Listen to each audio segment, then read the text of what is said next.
Hi అండి. Beans meal maker gravy curry చేసుకుందాము.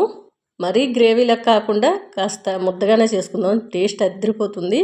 వేడి నీళ్ళలో మీల్ మేకర్ నానబెట్టి సైడ్కి పెట్టుకోవాలి. బీనీస్ అన్నీ కూడా ముక్కలు కట్ చేసి శుభ్రంగా కడిగేసి కుక్కర్లో వేసుకొని కొద్దిగా వాటర్ యాడ్ చేసి స్టవ్ పైన పెట్టి 2 విజిల్ వచ్చే వరకే ఆయిల్లో పెట్టి ఉడికించుకోవాలి.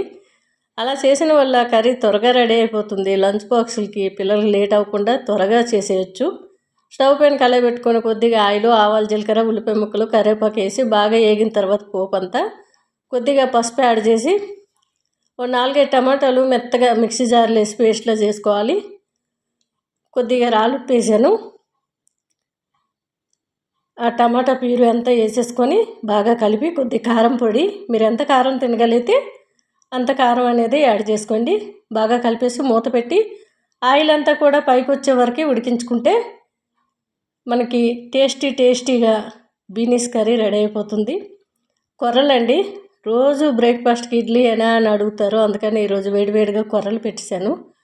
కొద్దిగా పెరిగేసి మొన్న తీపి ఊరగాయ నిమ్మకాయ పెట్టాను కదండి, అదైతే నంచుకు పెట్టుకుంటే అదిరిపోయిందండి. అప్పుడప్పుడు కొర్రలు కూడా ట్రై చేయండి. టేస్ట్ అయితే ఇంక వేరే లెవెల్ అండి. మనకి పెరుగన్నంతోనైనా ఇలా కొర్రలతోనైనా బాగుంటుంది. కొర్ర రైసు పెరుగుతోనైతే అదిరిపోయింది. ఇంకా ముక్క పేస్టు మెత్తగా ఉంది. తీపిగా పుల్లగా భలే ఉంది. కావాలంటే వీడియో ఉంది, ఒకసారి ట్రై చేయండి.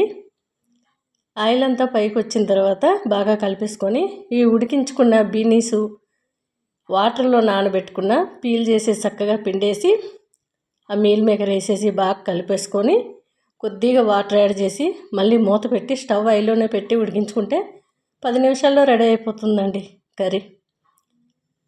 మనకి ఇలా బీనీస్ కానీ కాలీఫ్లవర్ కానీ ఉడికించి తీసుకున్న వల్ల త్వరగా అయిపోతుంది కర్రీ రెడీ. ఎవరికైనా లంచ్ బాక్స్లో లేట్ అవుతుందంటే అది కుక్కర్లో వేసి 2 విజిల్ వచ్చే వరకే ఆయిల్లో పెట్టి ఉడికించి ఇలా పోపు పెట్టుకోండి. టేస్ట్ చాలా బాగుంటుంది. కొద్దిగా గరం మసాలా వేసి బాగా కలిపేసుకొని కింద దించేసుకోవడమే. నిమ్మకాయలు ఒక 40 నిమ్మకాయలు తీసుకొని ఊరబెట్టుకున్నాను. అవైతే ఇంకా 1 వీక్ అవుతుంది. రేపటికి 1 వీక్ అవుద్ది. ఇంకా 10 డేస్ వరకు అలా ఊరబెట్టి పోపు వేసుకుంటే చాలా టేస్ట్గా ఉంటుంది నిమ్మకాయ. అందులో స్వీట్ అయ్యే అవసరం లేదు. కొంచెం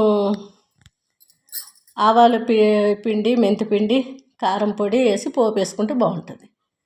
తీపి ఇష్టం లేని వాళ్ళకి. తీపి ఇష్టం ఉంటే మొన్న ఒక వీడియో పెట్టాను కదా తీపి ఊరగాయ, అది చేసుకొని తినండి, అదిరిపోయింది. ఇంకా మీల్ మేకర్ బీనీస్ అయితే ఇంకా మాటలు రావండి, అంత టేస్ట్గా ఉంది. ఒకసారి నచ్చితే ట్రై చేయండి.